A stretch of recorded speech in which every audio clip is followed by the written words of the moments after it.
seorang pedagang beras yang sangat kaya yang tersohor sampai negeri Malaka yang bernama pedagang beras itu yang bernama Eyang Sudirjo. Lalu Belanda itu meminta agar setiap bulan itu beras itu setelah Belanda sebanyak 2 liter. Tapi setelah perjanjian itu Belanda selalu menaikkan harga beras tersebut hingga mencapai 3.000 perak setiap liternya. Lalu si Eyang tersebut tidak terima, langsung memprotes Belanda. Akhirnya Belanda tersebut berontak dan di daerah persawahan dari Desa Bulu. Desa Bulu memiliki sejarah yang erat kaitannya dengan keberadaan pohon bulu, sejenis pohon beringin yang tumbuh subur di daerah ini sejak zaman kolonial Belanda. Pohon tersebut menjadi ikon desa karena ukurannya yang sangat besar, dengan diameter sekitar 2 meter dengan diameter panjangnya mencapai 3 meter. Pohon ini tidak jadi hanya menjadi penanda alam, tetapi juga memegang peran penting dalam sejarah lokal karena digunakan sebagai tempat persembunyian oleh para mata-mata Belanda pada masa penjajahan.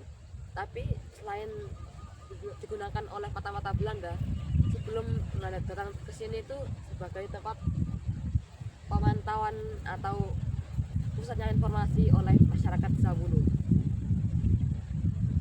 Nama Desa Bulu diambil dari pohon ini, dan hingga kini nama tersebut masih dipertahankan meski pohon bulu sudah jarang ditemukan di desa.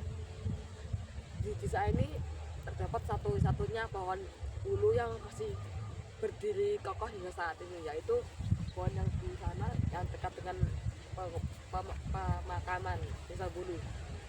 Yang bisa dilihat itu pohonnya sangat besar sekali ya. Selain asal-usul nama yang menarik, Desa Bulu juga berkembang sebagai desa agraris. Sebagian besar penduduknya bekerja di bidang pertanian, dan komoditas yang dihasilkan oleh desa ini mendukung perekonomian lokal. Jadi di desa ini rata-rata mata matahari pencaharian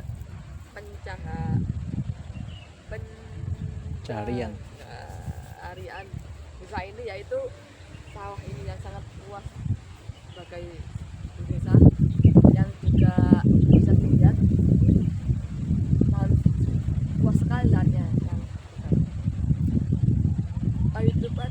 Selain asal-usul nama yang menarik, meskipun kehidupan di desa relatif tenang, warga tetap aktif dalam kegiatan sosial dan keagamaan.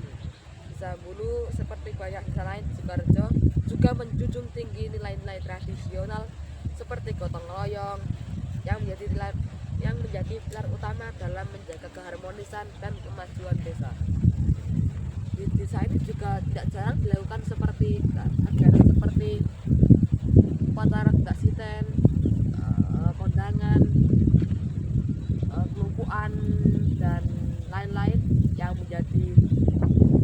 membuat desa ini lebih religius kepada Allah dan membuat desa ini lebih tenang layaknya desa-desa lain di daerah Sukoharjo. Kehidupan di desa ini sangat dipengaruhi oleh siklus agraris. Sawah-sawah yang membentang luas di sekitar desa menjadi sumber mata pencaharian utama.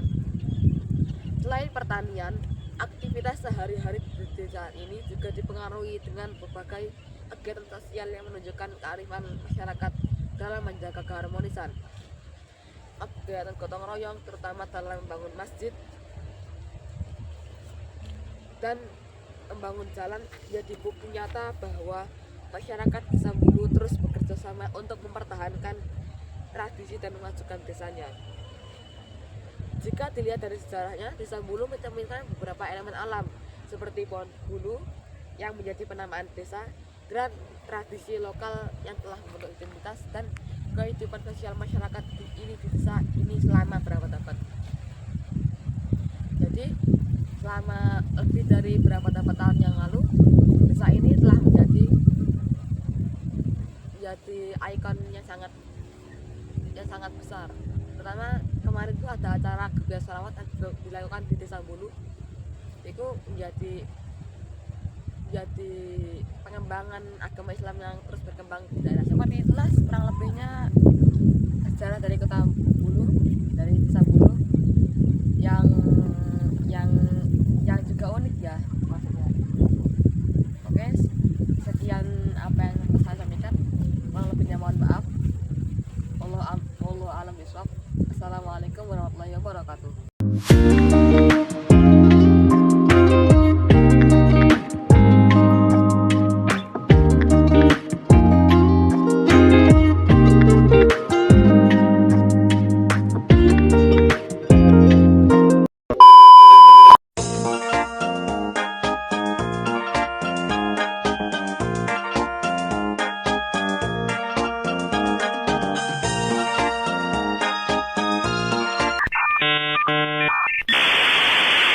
Saya wassalamualaikum bro.